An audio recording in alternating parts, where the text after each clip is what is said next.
dia, meus irmãos, graça e paz, como você está? Espero que você esteja bem, que a graça e a paz do Senhor esteja abundando em seu coração nessa manhã e que a gente possa continuar celebrando os feitos do Senhor, os feitos de Jesus em nossa vida. Tão bom a gente poder parar e tirar um tempo, dedicar um tempo da nossa vida para o aprendizado da palavra de Deus. Um pregador dizia que a única escola que a gente nunca se forma é a escola bíblica dominical. E todas as vezes que a gente volta para o nosso livro de estudo, ele tem algo novo a nos ensinar, ele tem algo prático a nos ensinar, ele tem algo verdadeiro a nos ensinar. Então que bom que você está reservando aí uma horinha do seu domingo para parar, para ouvir ao Senhor e para buscar orientações dele. Nós estamos nesse módulo chamado de revitalizar, nós estamos pensando um pouquinho em como a visão nossa como igreja, enquanto organização, enquanto denominação, aqui em Foz do Iguaçu, igreja local, como que a gente pode ser efetivo naquilo que Deus nos chamou para ser. Nossa igreja tem uma história, nós não estamos começando agora, mas assim como o Senhor foi com os nossos pais, com aqueles que plantaram essa igreja, e até agora o Senhor há de fazer conosco. Qual é a nossa contribuição, então, nesse tempo que estamos vivos, para a igreja dos nossos filhos, para a igreja que eles vão pegar e que eles vão liderar daqui a alguns anos? Então, esses módulos de ensino estão nos ajudando a pensar essas coisas, a alinhar os nossos valores, a alinhar os nossos princípios. E nós estamos conversando um pouco nesse primeiro módulo do Revitalizar sobre o preparando a terra, né? O módulo da gente preparar a terra, da gente lançar alicerces, da gente pensar algumas verdades básicas, da gente revirar o solo para que a terra respire, para que a semente venha e pegue uma terra fresca, uma terra boa, e que ela semeie, né? Ela semeie, ela fertilize essa terra e ela produza abundantemente. Então nós estamos falando sobre o que é ser uma igreja saudável, o que nós entendemos como uma igreja saudável. E nós temos falado de marcas de uma igreja saudável. Nesses últimos domingos é o que nós temos falado. E hoje nós vamos falar sobre a quinta marca. Uma igreja saudável é uma igreja que tem um entendimento bíblico da evangelização. Uma igreja saudável não é apenas uma igreja que tem um entendimento bíblico, um entendimento comprovado, um entendimento provado da teologia, como da teologia bíblica, ou tem uma pregação expositiva, mas é também aquela igreja que tem um entendimento bíblico e profundo sobre o Evangelho, que é o Evangelho. É uma igreja que tem um entendimento bíblico e certeiro, um entendimento bíblico e profundo sobre o processo de conversão. Então nós falamos até agora sobre isso. Uma igreja saudável é uma igreja que expõe a palavra expositivamente. Uma igreja saudável é uma igreja que expõe a palavra segundo uma teologia bíblica. E uma igreja saudável é uma igreja que entende o Evangelho como o Evangelho deve ser entendido, deve ser compreendido e deve ser absorvido e pregado. Uma igreja saudável é uma igreja que tem um entendimento correto da conversão, um entendimento bíblico de conversão. Nós falamos nesses últimos 2 domingos sobre isso. Há uma necessidade de mudança, há uma possibilidade de mudança, há uma mudança que é feita em nós através do Espírito Santo de Deus, e há esse entendimento correto da conversão, que é Deus produzindo em nós, provocando em nós o arrependimento, e nós reconhecendo, confessando e colocando e depositando a nossa fé única e exclusivamente em Cristo Jesus. E hoje nós vamos falar da quinta marca, esse entendimento bíblico de evangelização. Não apenas pensando na conversão, não apenas a gente pensando no Evangelho, mas nós vamos ver que essas últimas 3 aulas, elas vão acabar se fundindo muito nessa aula nossa. Porque nós temos o entendimento correto do Evangelho, a nossa forma, o nosso entendimento do Evangelho, ele afeta diretamente a nossa maneira como nós vemos a conversão, que vai afetar poderosamente ou vai afetar diretamente a nossa forma de compartilhar, então, a nossa crença e compartilhar a forma como nós compartilhamos a palavra. Então é sobre isso que nós vamos falar hoje. Eu quero te convidar a orar comigo, quero te convidar aí a fechar os teus olhos e pedir ao Senhor que nos dê graça nessa aula, nessa gravação e nessa manhã de domingo. Obrigado, Jesus, porque o Senhor é bom em todo o tempo. Obrigado porque a sua palavra é viva e eficaz e ela produz em nós algo que nos surpreende a cada manhã. Obrigado porque o Senhor nos convida a uma santificação, o Senhor nos convida a caminhar contigo e a ser transformados segundo a sua imagem, segundo a imagem do seu Filho. Que nessa manhã o Senhor seja glorificado e louvado na nossa casa e que essa palavra mexa conosco e ela nos desafie, Senhor, nessa manhã. Em Cristo Jesus. Amém e amém. Então vamos lá, nós vamos começar falando sobre o entendimento bíblico de conversão, o entendimento bíblico da evangelização. E essa é a nossa quinta marca. O entendimento bíblico de evangelização é a quinta marca de uma igreja saudável. Então nós estamos olhando para ela e vamos entender como que uma igreja saudável entende a evangelização e vê a evangelização. Se você olhar nas nossas últimas 3 aulas, eu coloquei esse módulo aí, acho que a minha câmera acabou atrapalhando você. Eu coloquei esse desenho aí, mostrando para a gente as últimas 3 aulas que nós tivemos. Você vai ver aí o Evangelho ele permeia para nós aqui todo o nosso entendimento. Então o Evangelho, o entendimento correto do Evangelho vai proporcionar também o entendimento correto daquilo que é conversão. E assim, quando nós formos compartilhar sobre o Evangelho, nós podemos compartilhar da forma correta. Por exemplo, se o meu entendimento do Evangelho é que Jesus ama todos, Jesus é amor, Jesus aceita qualquer coisa, eu vou dizer que venha para Jesus, que ele vai mudar a sua vida, ele vai transformar a sua vida, venha para Jesus que você vai ser curado, e aí por diante eu acabo pregando algumas nuances que até pode ser que aconteça, mas não são o Evangelho.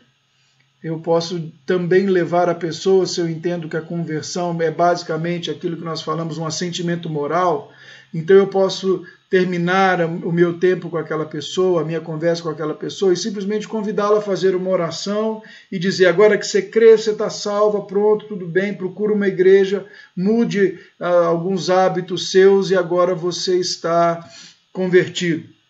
Mas isso necessariamente não é pregar o Evangelho. Isso necessariamente não é o entendimento bíblico de Evangelho. Nessa forma que eu acabei de descrever para você, as técnicas de falar e de abordar se tornam mais importantes do que o conteúdo da mensagem. As técnicas de abordagem, elas acabam sendo mais importantes porque a nossa expectativa é vender um produto, Jesus ou o Evangelho. E a nossa expectativa é convencer um comprador, que é aquela pessoa que está sendo evangelizada. Quando nós vimos que o Evangelho ele é a verdade de Deus, ele é a vida de Deus, nós devemos falar do Evangelho em toda a sua totalidade, com todas as suas verdades, com todas as suas nuances, com todos as suas linhas pequenas. Nós devemos pregar o Evangelho com tudo aquilo que o Evangelho exige ser pregado. Então, nossa evangelização será afetada necessariamente por aquilo que entendemos acerca do Evangelho e acerca de conversão. Nós não vamos conseguir evangelizar distante disso aí. Olha só o que Paulo vai dizer para a gente em Romanos 1:16. Paulo vai dizer assim, pois eu não me envergonho do Evangelho, porque ele é o poder de Deus para a salvação de todo aquele que crê, primeiro do judeu e também do grego. Essa expressão que você está vendo aí, poder de Deus, ela transmite a ideia, a palavra que Paulo usa aqui é dunamis, ou dínamos, é a ideia de um poder criador, gerador. Um dínamo é aquilo que, ao rodar, ele vai produzir energia, né? Ele vai gerar algo, ele vai gerar alguma coisa, ele vai transformar movimento em energia. Então, o que Paulo está dizendo aqui, que o Evangelho é esse poder de Deus. É esse poder que gera as coisas a partir do nada. É o mesmo poder de Deus usado quando Deus falou, haja luz. Quando Deus resolveu do nada criar o homem. Quando o próprio Paulo falando ao Romanos, ele vai dizer isso, que Deus traz as coisas à existência, aquilo que de onde não existe.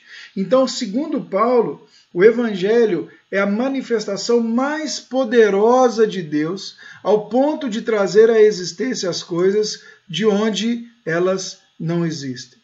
Paulo vai dizer que o Evangelho é essa força motriz, essa força geradora, essa força que traz vida, que traz verdade, que traz a certeza para o homem a partir da própria vontade de Deus, da própria decisão do Senhor. O Evangelho é o poder de Deus. O Evangelho é a boa notícia de salvação e de perdão. O Evangelho, não apenas isso, ele é também a mensagem que conta de como Deus resolveu, por um amor que excede todo o nosso entendimento, salvar pecadores. Essa é a mensagem do Evangelho. O homem perdido, o homem longe de Jesus, o homem longe de Deus, em rebelião com seu Deus, e Deus, em amor, resolve satisfazer o preço da justiça.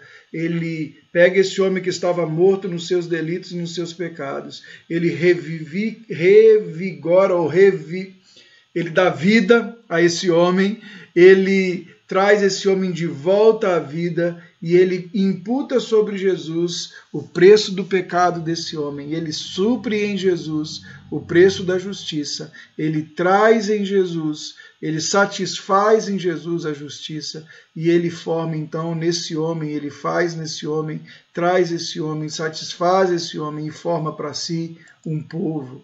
Ele também reconcilia consigo mesmo o homem que estava em guerra contra ele ali na queda. E a gente vê que Jesus faz isso de maneira a satisfazer a sua justiça, satisfazer a justiça divina.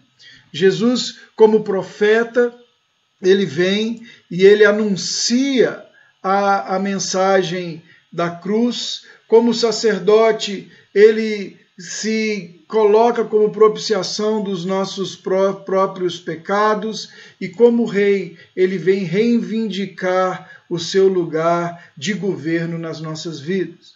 Hebreus 1, do 1 ao 4, eu vou ler para você, exemplifica bem isso que nós acabamos de ver e acabamos de falar. E diz assim o escritor dos Hebreus: antigamente, Deus falou muitas vezes e de muitas maneiras aos pais pelos profetas, mas nesses últimos dias nos falou pelo Filho, a quem constituiu o herdeiro de todas as coisas e pelo qual também fez o universo. O Filho, que é o esplendor da glória de Deus e a expressão exata do seu ser, sustentando todas as coisas pela sua palavra poderosa, depois de ter feito a purificação dos pecados, assentou-se à direita da majestade nas alturas, tendo se tornado tão superior aos anjos, quanto herdou o mais excelente nome do que todos eles. Nós vemos aqui Jesus como o profeta, que foi falado e era falado pelos profetas, agora é falado pelo Filho. Nós vemos Jesus agora como o resplendor da glória de Deus, como o sacerdote que purificou, que fez a purificação pelo meu, pelo seu pecado. E nós vemos Jesus agora assentado ao lado de Deus em sua poderosa majestade. Então, em Jesus, o Evangelho, a boa nova do Evangelho é que em Cristo Jesus, toda a justiça de Deus foi satisfeita. Em Cristo Jesus nós temos no Evangelho, então, portanto, essa mensagem mais poderosa e mais importante da história. Essa mensagem que nós falamos, essa verdade que nós comunicamos, essa história que nós temos contado, que a narrativa bíblica nos convida a contar e nos convida a ouvir, é a história mais importante que um homem pode ouvir e um homem pode contar. O Evangelho é a mensagem mais poderosa, o Evangelho é a mensagem mais profunda que eu e você podemos ter e podemos contar. É isso que está aqui na nossa tela hoje. O Evangelho, portanto, é a mensagem mais poderosa e mais importante da história. E deve ser comunicado dessa maneira. Ela deve ser espalhada, ela deve ser comunicada, ela deve ser contada como essa mensagem com toda essa importância. Nós não podemos abordar o Evangelho, meus irmãos, de uma forma diferente disso. O Evangelho é a mensagem mais importante que nós podemos ter. E o problema está quando falamos de evangelização. Muitas vezes, quando falamos de evangelização, alguns sentimentos brotam dentro do nosso coração. Por exemplo, há alguns sentimentos de culpa. Muita gente olha e pensa, puxa, eu não estou fazendo, eu não consigo fazer, eu não consigo compartilhar essa mensagem tão importante, já que ela é tão importante, eu preciso compartilhá-la, mas eu não tenho conseguido fazer, então eu me culpo. E eu tento achar uma forma de resolver esse problema. E às vezes eu tento transferir algumas responsabilidades do pregar a palavra para algumas outras maneiras. Nós estamos num tempo onde a gente escuta, né? Pregue a palavra, se necessário for, use palavras, né? Pregue o Evangelho, se necessário for, use palavras. Várias vezes nós já dissemos que isso aqui é só uma parte dessa verdade. E eu digo ainda para você uma parte pequena, porque nós devemos pregar a palavra audivelmente, nós precisamos falar sobre a palavra, porque a palavra é aquilo que gera fé. Romanos 10:17 vai nos dizer que a fé vem pelo ouvir, e o ouvir a palavra de Deus. É o Evangelho que produz transformação em nós. É o Evangelho que produz vida em nós. É o Evangelho que produz arrependimento, é o Evangelho que gera fé, é o Evangelho que gera vida, né? Não é apenas a nossa vida pode ser um bom exemplo, a nossa vida deve ser algo que reforça a mensagem que pregamos. Mas nós precisamos pregar o Evangelho, nós precisamos falar do Evangelho. Então muitas pessoas ficam perplexas e dizem, meu Deus, eu não consigo, eu não vou conseguir fazer, me sinto culpado, eu vou tentar alguma outra maneira de fazer. E como fazer isso nos dias de hoje? Aí na sua tela você vai encontrar essas duas perguntas. Como fazer isso hoje num tempo pluralista? O que é o pluralismo? O pluralismo é aquela crença de que todos os caminhos, de que independente do que eu faça, de que qualquer tipo de culto vai me levar a Deus, vai me fazer chegar a Jesus. Todos os caminhos levam a Deus, todos os caminhos me dirigem até Deus. Então, se isso é uma verdade, se isso realmente acontece, por que eu deveria pregar a mensagem para alguém? Por que eu deveria, nos dias de hoje, falar do Evangelho, sendo que a pessoa tem liberdade e ela deve, então, escolher, ou ela deve estar livre para escolher, e quem sou eu para impor a minha crença, a minha forma de pensar? Uma outra coisa que a gente ouve muito é, se a fé não é algo de cunho pessoal, então eu não deveria guardar a minha fé para mim mesmo? São algumas perguntas que chegam. Nos dias de hoje, irmãos, com toda a sendo bombardeados com toda a nossa ideia de tolerância, a gente é convidado a cada vez mais negociar o Evangelho, a cada vez mais não pregar o Evangelho, a cada vez mais nos contentar com que as pessoas descubram Deus por si só, sendo que a Bíblia nos orienta e nos diz que naturalmente o homem não vai se voltar para o Senhor. Então nós precisamos continuar pregando a palavra. Uma outra coisa que muitas vezes a gente escuta e a gente fala é: eu não sei bem evangelizar e eu prefiro deixar para os profissionais, para aqueles que têm chamado para isso. Algumas pessoas pensam que evangelismo e falar de Jesus é para uns poucos, é para aquelas pessoas que são chamadas, para aquelas pessoas que vão para uma agência missionária ou que fazem um seminário, é lá para o meu pastor, é lá para o evangelista, é lá para o irmão fulano, para o irmão ciclano, para o irmão beltrano, e não para mim.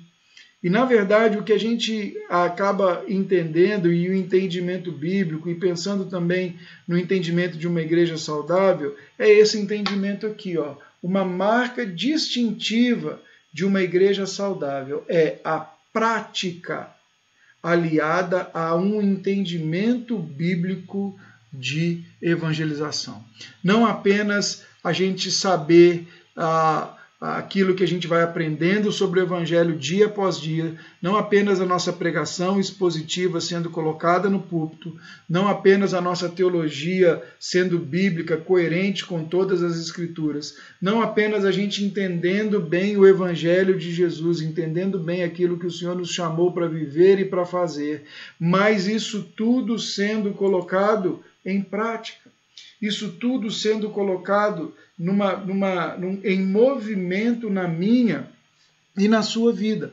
Isso tudo sendo colocado em movimento e em verdade enquanto a gente caminha. Ou seja, eu e você, como igreja de Jesus, seremos uma igreja saudável quando essa for uma prática genuína, uma prática verdadeira da nossa vida com Deus. Seja uma marca nossa como igreja e como indivíduos, entendimento bíblico e praticar a evangelização. E nós vamos pensar então nessas próximas aulas, eu acho que nós vamos conseguir terminar em 2 aulas, em 4 perguntas. Nós vamos distribuir a nossa aula, nós vamos falar na nossa aula em cima dessas 4 perguntas. A primeira delas é: quem deve evangelizar? Eu creio que cada um de nós já deve ter ouvido, antes da gente vir para a pergunta, eu sei que você já deve ter ouvido muitos seminários sobre evangelismo, eu sei que a gente fala sobre isso, às vezes a gente fala até pouco, na nossa realidade de igreja local sobre evangelismo, mas nós não vamos esgotar o assunto, até porque eu acho que ele é de certa forma inesgotável. Nós vamos hoje tentar pensar, nós vamos nessas próximas aulas tentar pensar sobre os mecanismos mais básicos que, se nós tivermos, aquela forma mais básica que, se nós tivermos, nós vamos conseguir compartilhar o Evangelho com quem quer que seja, onde quer que esteja, de qualquer maneira que você possa fazer. O que nós queremos com as próximas aulas é te mostrar que não tem desculpa para não fazermos e ninguém precisa de muita coisa para fazê-lo. Nós podemos, respondendo essas 4 perguntas, entender a nossa responsabilidade, entender algumas formas de executar, entender o que nós estamos fazendo e entender o porquê que a gente deve fazer o que a gente deve fazer. Então nós vamos tentar responder essas 4 perguntas durante essas próximas aulas. Quem deve evangelizar e como devemos evangelizar, nós vamos falar hoje. O que é propriamente dito evangelização e por que devemos evangelizar, nós vamos falar na próxima aula. E você deve estar se perguntando, mas pastor, não está errado essa sequência? Não deveríamos pensar primeiro o que é e por que devemos, para depois a gente saber se a gente vai escolher, se a gente quer fazer e como a gente quer fazer? Exatamente o contrário. Nós vamos começar fundamentando essa primeira pergunta. Para quem é o ato de evangelizar? Quem que deve fazer? E como fazer? A gente precisa de uma técnica muito especial, de uma unção muito especial, a gente precisa de um sobrenatural de Deus, um trovão, uma voz do céu falando conosco. Qual é a nossa expectativa? Para depois a gente entender como o que a gente está fazendo enquanto evangeliza e por que a gente deve fazer o que a gente vai fazer. Então vamos lá, vamos dar uma caminhada, começando a pensar sobre quem deve evangelizar. Alguns pensam que que existem pessoas escolhidas para evangelizar. A gente vai ver lá em Efésios, Paulo coloca o evangelista, né, como um dos dons da igreja. Ele vai dizer para a gente que esses dons de serviço, eles servem para edificar a igreja. E ele mostra que nem todos são naturalmente, ou intuitivamente, ou vão desenvolver o pastoreio, vão desenvolver o ensino como mestre, vão desenvolver o dom de contribuição, de generosidade, o dom o serviço, ou vão desenvolver inclusive o dom de evangelista. Ele chamou alguns para evangelistas. Alguns naturalmente são evangelistas. Eu conheço pessoas assim, você conhece pessoas assim. Eu tenho amigos na missão que eles não pegam um táxi, não pegam um Uber sem que o taxista, sem que o motorista do Uber saia evangelizado no final.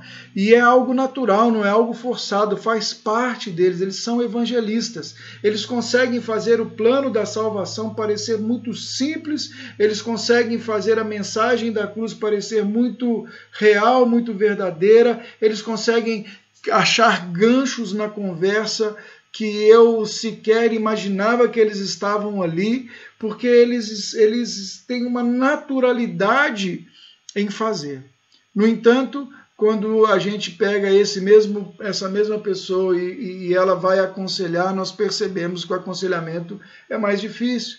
O dom dele, natural, a naturalidade dele é ali, é naquele contato, é naquele corpo a corpo. Muitas vezes nós temos, alguém me disse uma vez que era para a gente que eu tinha que tomar cuidado, porque um evangelista, nada pior do que um evangelista como pastor e um pastor como evangelista. Eles são complementares os dons, mas uma igreja precisa de todos eles para funcionar. Mas, apesar de tudo isso, nós não podemos deixar a tarefa de evangelizar para aqueles que naturalmente vão desenvolver esse dom de evangelismo. Se é que eu posso usar essa palavra de dom de evangelismo. Eu não gosto de pensar que alguns têm um dom de evangelismo e outros não. Essa função de evangelista que Deus vai nos convidar, ou esse dom de serviço lá de Efésios de evangelismo. E Paulo vai dizer para a gente aí em 2 versículos, olha só o entendimento do apóstolo Paulo. Em Romanos 1, 14 e 15, no início ali, na introdução da carta aos Romanos, ele vai dizer assim: eu sou devedor, tanto a gregos como a bárbaros, tanto a sábios como a insensatos. Por isso, quanto a mim, estou pronto a anunciar o evangelho também a vocês que estão em Roma. Paulo sabia que ele era devedor, Paulo sabia que ele precisava anunciar o evangelho. Ele diz: eu estou pronto a anunciar o evangelho a toda e qualquer pessoa, seja grego, a bárbaro, a judeu, a gentio, a romano, a quem quer que seja. Olha um outro versículo, esse versículo particularmente é um versículo que eu, Gustavo, gosto muito, Paulo dizendo ali, depois de naufrágios, depois de tanta coisa na vida dele, ele diz assim: eu não considero em nada a vida preciosa para mim mesmo, desde que eu complete a minha carreira e o ministério que recebi do Senhor Jesus para testemunhar o evangelho da graça de Deus. Nesses 2 versículos nós vemos Paulo dando o seu entendimento sobre esse chamado de Deus na vida deles. Mas será que essas palavras se aplicam a nós ainda hoje? Ou elas eram só para o Paulo? Olha o que Jesus vai dizer ali, Mateus registra no finalzinho do ministério terreno de Jesus, ele registra essa passagem. Diz assim: Jesus, aproximando-se, falou, dizendo: toda a autoridade que a palavra autoridade aqui, meus irmãos, eu quero ressaltar para vocês, é a palavra exousia, também é uma palavra para poder. São duas palavras para poder, dínamos, que a gente viu que Paulo usa que o evangelho é o poder, esse poder transformador pelo ato da criação, pelo ato da força, pelo ato da geração. E a outra palavra é exousia, que é a palavra usada aqui, que é o poder através da influência, é o poder através da vida, é o poder através da conquistado por tudo aquilo que ele fez. Então Jesus está dizendo assim, eu tenho uma autoridade para falar o que eu vou falar, porque eu conquistei aquilo, essa autoridade. Na cruz ele conquistou esse direito, ele conquistou essa autoridade, toda a autoridade sobre o céu e a terra lhe foi dado ali naquela cruz. Paulo vai dizer isso para a gente lá em Colossenses, nele tudo subsiste e nada que foi criado não foi criado por ele. Ele estava tanto na fundação como estará na consumação de todas as coisas e naquela cruz ele conquistou então toda a autoridade. E ele diz, toda essa autoridade que me foi dada, eu digo a vocês agora, por causa dela, eu vou ordenar algo a você. Enquanto forem indo, ao caminharem, enquanto forem, aqui o nosso tradutor usou a palavra ide, portanto, façam discípulos de todas as nações. Ou seja, façam discípulos não apenas de Israel, não apenas entre os judeus, mas de todas as nações. Batize-os em nome do Pai, do Filho e do Espírito Santo.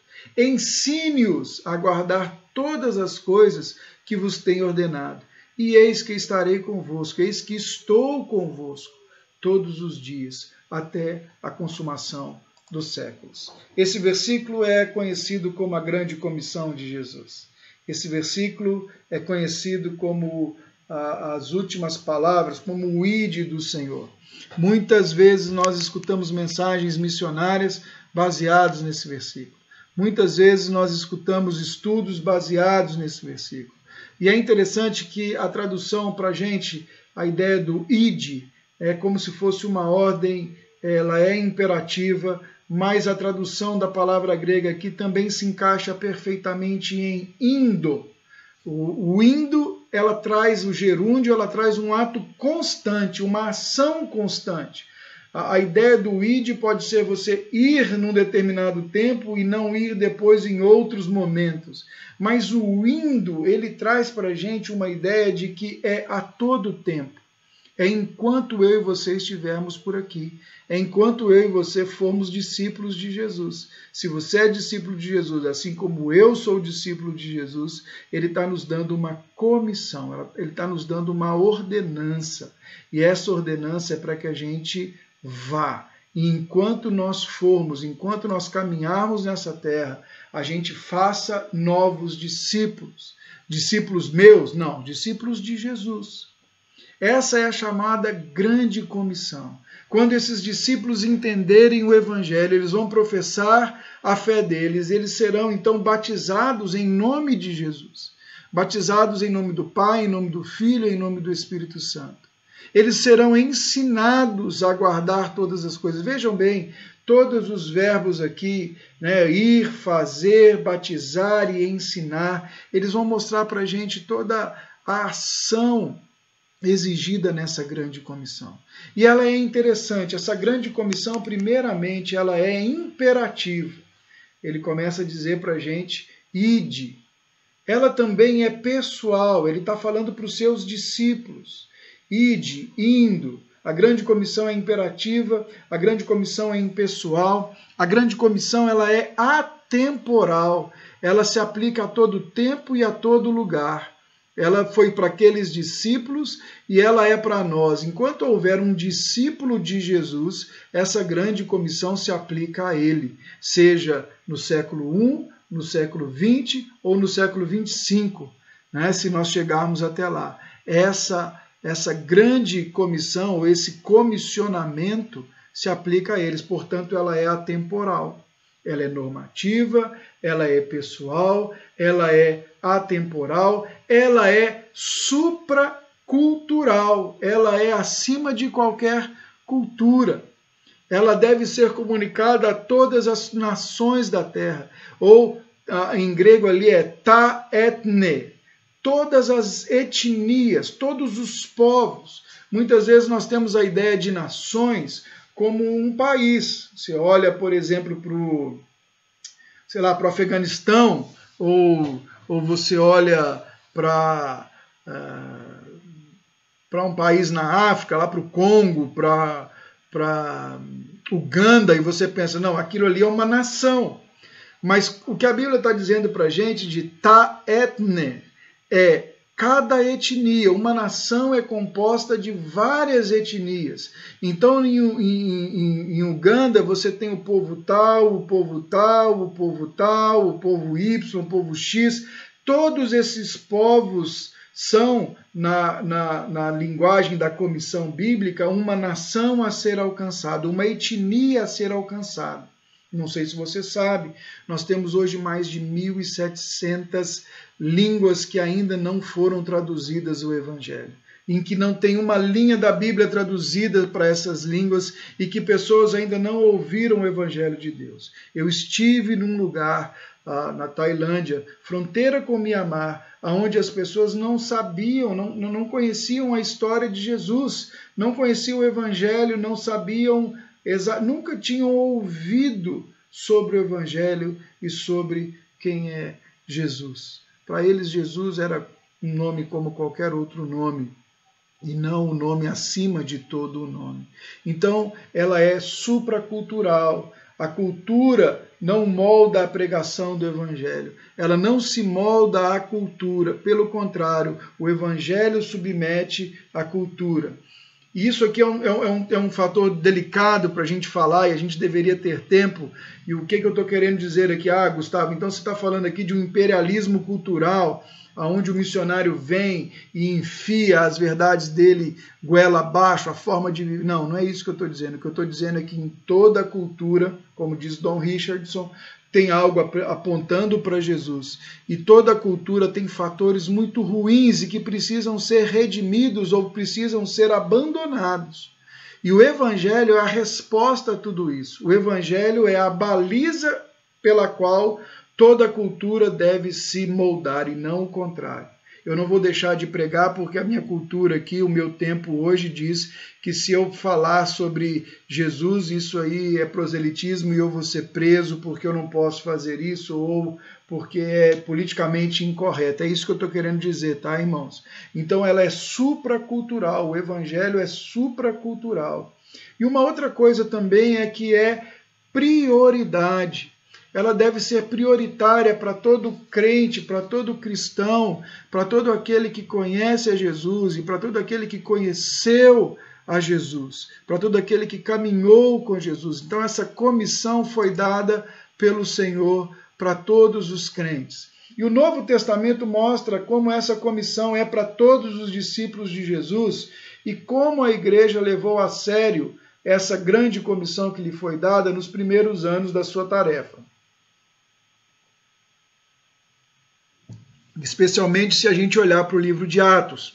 Atos 5:42, vai dizer que os discípulos de Jesus, os apóstolos, todos os dias estavam no templo, estavam de casa em casa, não cessavam de ensinar e de pregar que Jesus é o Cristo.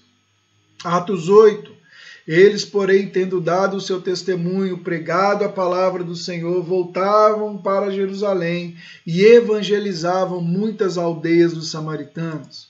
Vamos lá mais.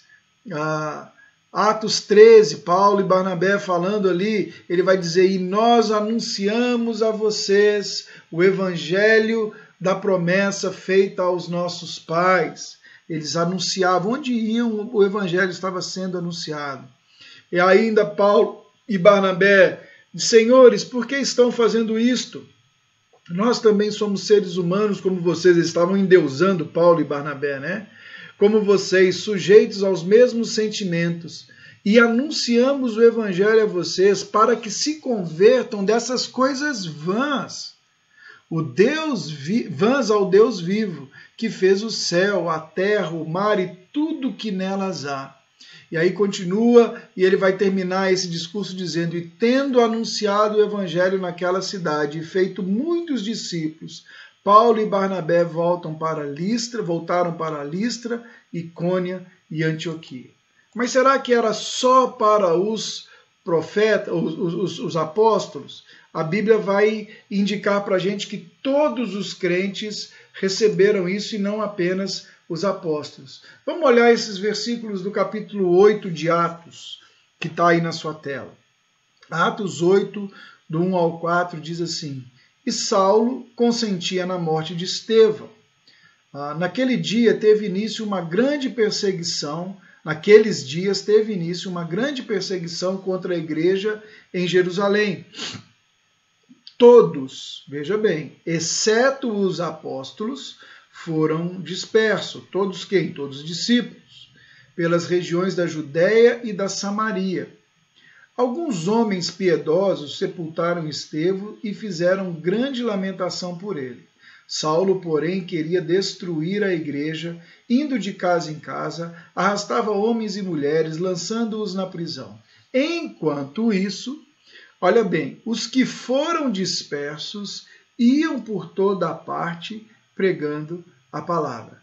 Os versículos aqui focalizam para a gente, ou sinalizam para a gente algo muito interessante. Ele vai mostrar que todos, exceto os apóstolos, foram dispersos. Os apóstolos ficaram, então, na região de Jerusalém, ficaram ali em Jerusalém. Mas os outros cristãos, aqueles que andavam com eles, foram, então, espalhados por todo o Império Romano.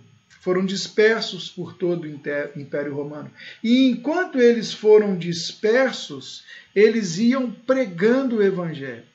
Essa dispersão os levou, não apenas fisicamente, geograficamente para fora, para longe, mas os levou também geograficamente em contato com povos, com nações, com outras pessoas, e eles então colocaram em prática a comissão, a grande comissão que lhes foi dada de pregar o Evangelho, de falar sobre Jesus, de falar da glória que lhe foi dada e falar sobre o significado da cruz. Nós vamos continuar lendo no capítulo 8, nós vamos encontrar o Filipe com o eunuco. Filipe, então, ele não era um presbítero, ele não era um apóstolo, ele era um diácono, ele era um crente comum, vamos dizer assim. E ele, ali em Samaria, ele vai pregando o Evangelho. E aí a gente vê que ele é levado pelo Espírito Santo de Deus, encontra-se com o eunuco está lendo o livro, o rolo do profeta Isaías, e ali, sentado com o eunuco, Felipe vai levá-lo ao entendimento do que aquelas palavras diziam, e ele anuncia o Evangelho para o eunuco entende, percebe o Evangelho, e ali o homem simples que era Felipe, não era um dos apóstolos, não era um dos 11 naquele momento. Ele apresenta o Evangelho para aquele homem e ele termina aquele momento também batizando aquele homem em nome do Pai, em nome do Filho e em nome do Espírito Santo. Então, a gente vai ver, por exemplo, em Atos 11, o resultado dessa dispersão. Olha lá o que Atos 11, do 19 ao 21, vai dizer para a gente. Os que foram dispersos a partir da perseguição que começou com a morte de Estevão se espalharam até a Fenícia, Chipre e Antioquia, não anunciando a palavra a ninguém que não fosse judeus. Alguns deles, porém, que eram de Chipre e de Cirene, que foram até Antioquia, falavam também aos gregos, anunciando-lhes o evangelho do Senhor Jesus. A mão do Senhor estava com eles e muitos crendo se converteram ao Senhor. Então a gente vai ver que as boas novas eram pregadas por esses crentes comuns e eles tinham o entendimento que sobre eles pesava a obrigação ou pesava a comissão, o comissionamento de pregar o Evangelho. Então, todos os cristãos devem pregar as boas novas. todos os cristãos, não apenas aqueles que são pastores, missionários, evangelistas, mas eu e você, todos os cristãos, o mais novo convertido, ele deve sim pregar as boas novas do Evangelho. Parte da nossa atividade evangelística também está vinculada na maneira como nos relacionamos com outros crentes. João 13, Jesus vai dizer: nisto conhecerão que sois meus discípulos se tiveres amor uns aos outros. Então nós temos aqui uma responsabilidade pessoal, mas também essa responsabilidade pessoal ela é corporativa, ela se traduz na nossa relação com a nossa igreja local. Os obreiros cristãos, olha o que Spurgeon fala, não ligados à igreja são como quem semeia e colhe sem ter celeiro para guardar os frutos da colheita. São úteis, mas incompletos. Então, não apenas nosso comissionamento individual, mas a nossa convivência no corpo da igreja local. A igreja local é esse celeiro para onde esses frutos da colheita vão e são processados e se transformam em alimento para mais e mais sementes serem lançadas. Então a igreja é, portanto, a demonstração viva do Evangelho. Ou seja, por ela, pela igreja, a multiforme graça de Deus é manifesta ao mundo, é manifesta a todos. Todos acabam conhecendo a graça de Deus diante da igreja. Então respondemos essa primeira questão. Quem deve evangelizar? Todo crente nascido de novo tem seu comissionamento pessoal e esse crente deve evangelizar. Não apenas esse crente, mas toda a igreja também deve fazê-lo como um comissionamento coletivo. O que isso quer dizer? Isso quer dizer que eu na rua, eu evangelizo na minha vida pessoal, no meu trabalho, na minha casa, em tudo isso, e o meu culto, quando nos reunimos como igreja, a nossa liturgia aponta para as boas novas. A nossa liturgia aponta para que as pessoas conheçam a Jesus, a nossa doutrina, a nossa liturgia, a nossa relação, a forma como nós nos relacionamos, a forma como nós nos relacionamos com o nosso bairro, também diz muito a respeito de quem nós somos. Então, respondemos aí a nossa primeira pergunta. Quem deve evangelizar? Todo crente nascido de novo deve evangelizar. Eu e você tivemos esse comissionamento. Eu e você fomos convidados por Jesus, ou intimados a Jesus. A Sarah Miller, uma missionária que deu a sua vida aqui no Alto Amazonas, ela veio primeiro ali para os índios colombianos, os curipacos, e depois ela acabou gastando seus anos ali em algumas tribos também, cruzando para o lado brasileiro. Ela diz que ela não teve um chamado, ela só ouviu uma ordem e ela obedeceu. E a ordem é essa: ide por todo mundo, indo por todo mundo. Então todos nós temos essa comissionamento de evangelizar. Como que a gente deve fazer? Então nós temos que ter em mente primeiro que evangelizar é anunciar a verdade do evangelho com clareza e com fidelidade. Evangelizar não é a gente contar história, não é a gente fazer outra coisa a não ser anunciar as verdades do Evangelho com clareza e com fidelidade. E aqui eu coloquei que a gente tem vários tipos de evangelismo, né? A gente pode falar de vários tipos ou várias técnicas de evangelismo, mas a gente tem pelo menos duas classes de evangelismo que a gente pode dizer, que é o evangelismo em massa, que é esse evangelismo feito em estádio, feito em cruzadas, ou a gente vai para a rua, a gente fazia muito isso na Jocum, ia para a rua, montava a caixa de som e fazia ali um teatro, ou em cima de um caminhão de som, a gente fazia os impactos evangelísticos, né? A gente ainda faz lá em Barreto, a gente serve, a gente faz tudo aquilo lá.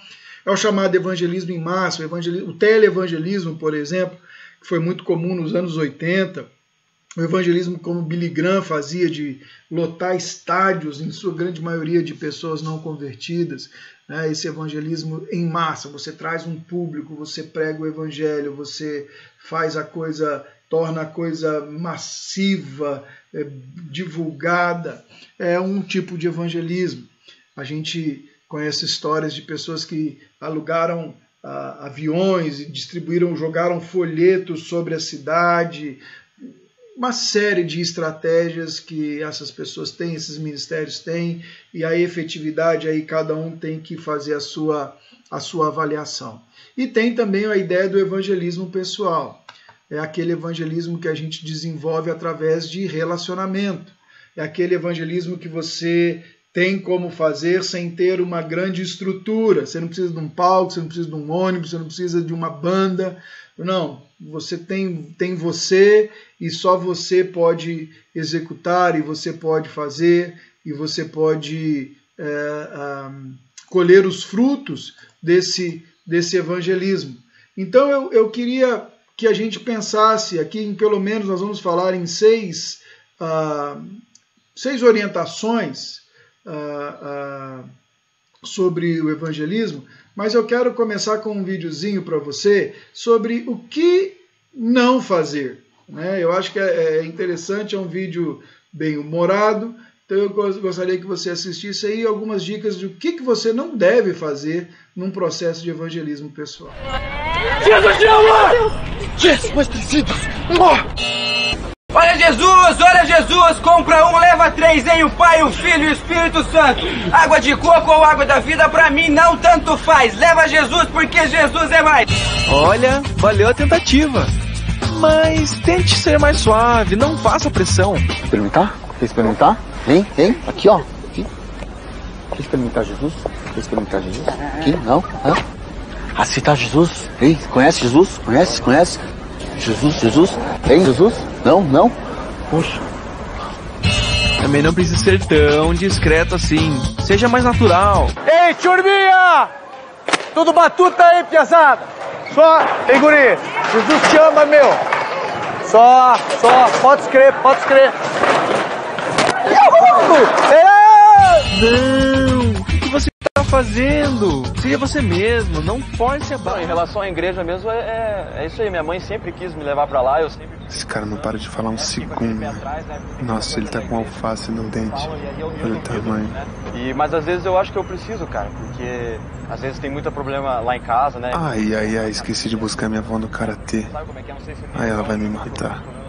Ele fez uma pergunta? Sorri com corte. E a minha mãe até acabou indo parar no hospital.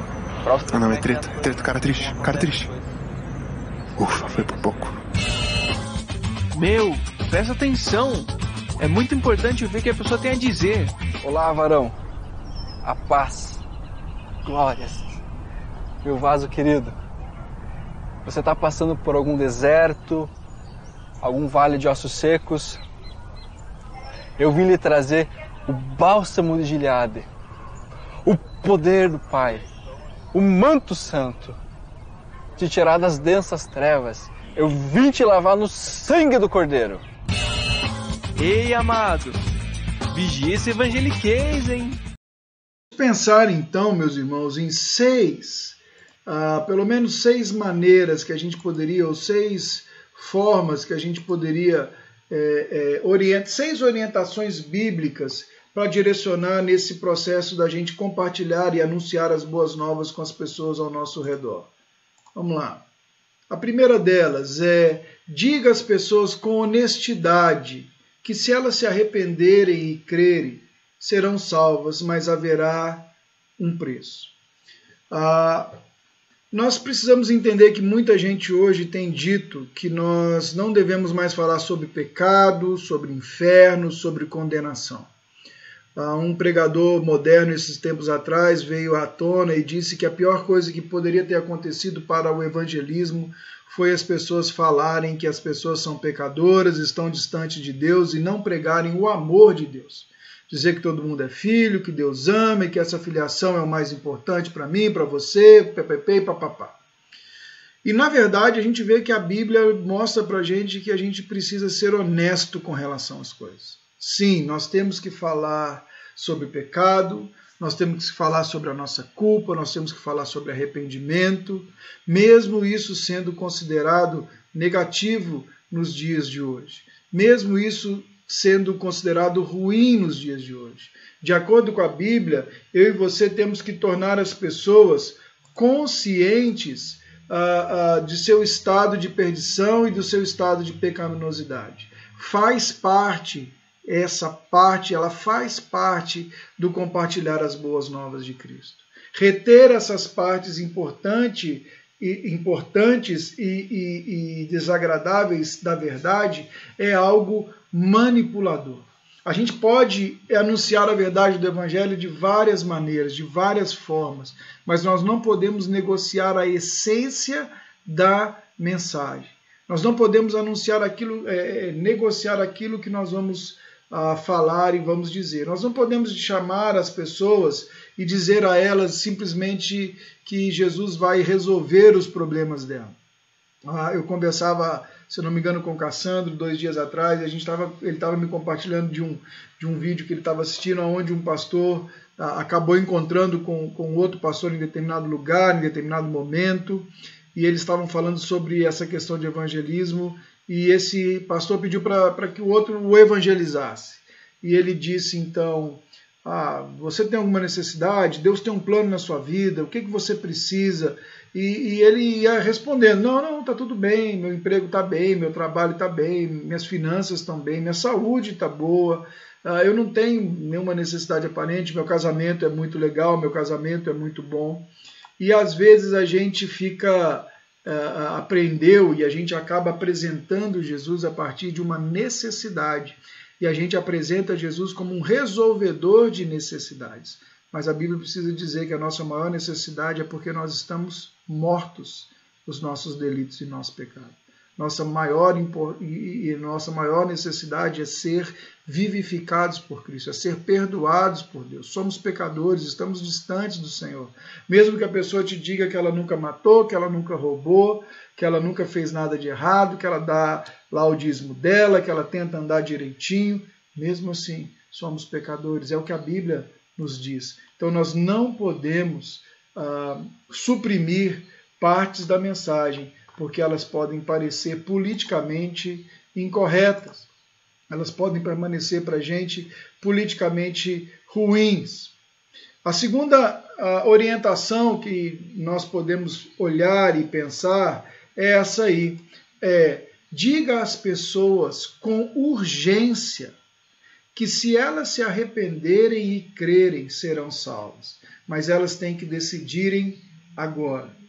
Nós temos que deixar claro essa urgência da mensagem que nós temos e dizer a quem nos ouve que não devem esperar até que uma oportunidade melhor apareça. Várias vezes, irmãos, conversando com pessoas, principalmente muitas vezes jovens, e a gente vai conversando com eles, eles vão dizendo assim, não, mas eu ainda estou novo, eu ainda estou novo, na hora que eu tiver um pouquinho mais velho, eu tomo essa decisão.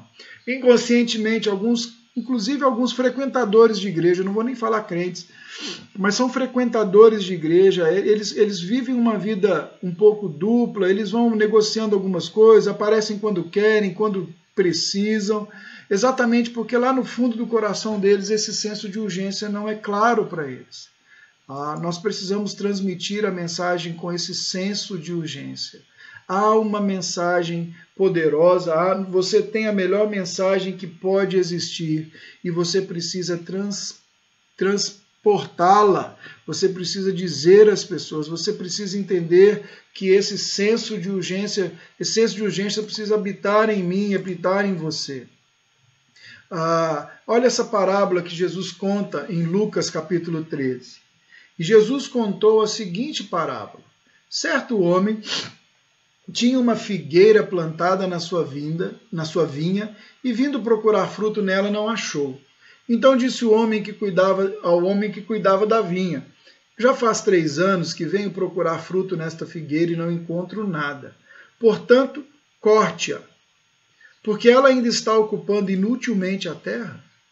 Mas o homem que cuidava da vinha respondeu, Senhor, deixe-a ainda este ano até que eu escave ao redor dela e ponha estrume. Se vier a dar fruto, muito bem. Se não vier a dar fruto, o Senhor pode cortá-la. Nenhum de nós, meus irmãos, tem o controle do tempo, tem tempo ilimitado. Nós podemos escolher quando que nós vamos decidir se nós vamos querer Jesus ou se nós não vamos querer Jesus, se nós vamos crer ou se nós não vamos crer. Todos nós vamos chegar o dia onde o Senhor da vinha vai chegar e talvez ele vai olhar e vai decidir que o tempo chegou e que é hora de cortar essa videira. Então, da mesma maneira que esse servo que cuidava da videira disse, não, dá-me mais tempo para cuidar dela, deixa eu preparar melhor o terreno, deixa eu apresentar uma solução que possa fazê-la dar fruto, e se não der, o Senhor venha e corte. Nós devemos ter esse mesmo senso de urgência. Nós precisamos apresentar o Evangelho a todos aqueles que estão ao nosso redor. Eu e você precisamos entender que temos a melhor mensagem do planeta Terra. Como cristãos, temos chegado à compreensão de que a história, meus irmãos, não é cíclica. Então a história está caminhando para o fim, Deus está conduzindo a história para o dia do julgamento, para o dia que ela vai se consumar, para o dia que todo povo vai chegar diante do Senhor, que toda língua vai chegar diante do Senhor, que todo joelho há de se dobrar diante do Senhor. Nós possuímos um tempo que é limitado, incerto, e nós precisamos aproveitar bem o tempo, porque os dias são maus. Foi o conselho de Paulo aos crentes de Éfeso. E esse senso de urgência precisa povoar a minha e a sua mente, o meu e o seu entendimento, e nos motivar a compartilhar a verdade do Evangelho. Terceiro ponto é esse: diga às pessoas com alegria. Então, diga às pessoas com urgência, e agora diga às pessoas com alegria, que se elas se arrependerem e crerem nas boas novas, serão salvas. Embora haja dificuldade, vale a pena. Essa frase eu acho fabulosa, do Jim Elliot. E ele diz, não é tolo aquele que dá o que não pode reter para ganhar o que não pode perder. Jim Elliot é aquele que foi morto pelos Aucas no Equador nos anos 50. Eu já falei sobre ele na igreja. Nós precisamos ser honestos em relação às dificuldades que vêm e que vão advir do seguir a Cristo Jesus, mas nós não podemos mascarar as bênçãos. Quais as bênçãos que nós temos ao seguir Cristo Jesus e que eu posso declarar com toda alegria para as pessoas que ouvem o Evangelho? Nós temos relacionamento com Deus, nós temos perdão, nossa vida agora é cheia de significado, nós temos agora propósito, nós temos agora liberdade, nós temos agora comunhão e certeza da esperança, nós temos agora relacionamento íntimo, verdadeiro e direto com Deus. Então a gente precisa dizer às pessoas com alegria que se elas se arrependerem, que se elas crerem no Evangelho, elas serão salvas, elas serão redimidas, elas serão restauradas. A quarta orientação é: seja bíblico, use a Bíblia. Por isso que aprender a Bíblia é importante para crescer espiritualmente e também para compartilhar o Evangelho. Eu compartilho o Evangelho não a partir das minhas experiências pessoais, mas eu compartilho o Evangelho. Eu posso até começar com as minhas experiências pessoais, mas eu preciso trazer a verdade bíblica. Por quê? Porque quando compartilhamos uma verdade bíblica, as pessoas vão compreender que falamos não de nós mesmos, mas falamos as palavras do próprio Deus. Sermos bíblicos é uma outra orientação que nós precisamos. E por fim, tem mais duas ainda. Precisamos compreenda que a vida de cada cristão e da igreja como um todo são partes centrais da evangelização. A sua vida individual e a nossa vida congregacional precisa dar credibilidade ao evangelho que pregamos. Não está desassociado vida prática da mensagem que nós falamos. Como igreja, nós temos essa responsabilidade corporativa de mostrar ao mundo o que significa ser um cristão verdadeiro. Olha só essa frase do Mark Dever: uma vida de amor comprometido com outros membros de sua igreja local, considerando isso uma parte fundamental da sua santificação e de seu ministério de evangelização. Nossa vida individual não é testemunho suficiente. Nossa vida na comunhão da igreja é um eco que confirma o nosso testemunho. Jesus vai dizer para os seus discípulos que eles deveriam viver de tal maneira, que eles deveriam se relacionar de tal maneira, que eles fossem como luzeiros no mundo, para que eles resplandecessem como luzeiros no mundo, para que as pessoas vendo a vida deles glorificassem o Pai que está no céu, não apenas individualmente, mas coletivamente. Então, como igreja do Senhor, nós temos uma responsabilidade coletiva diante da sociedade que nós estamos e uma responsabilidade individual diante das pessoas em qual a gente está em fazer essa mensagem se tornar real em nós, aplicativa primeiro nas nossas vidas. E por fim, ore.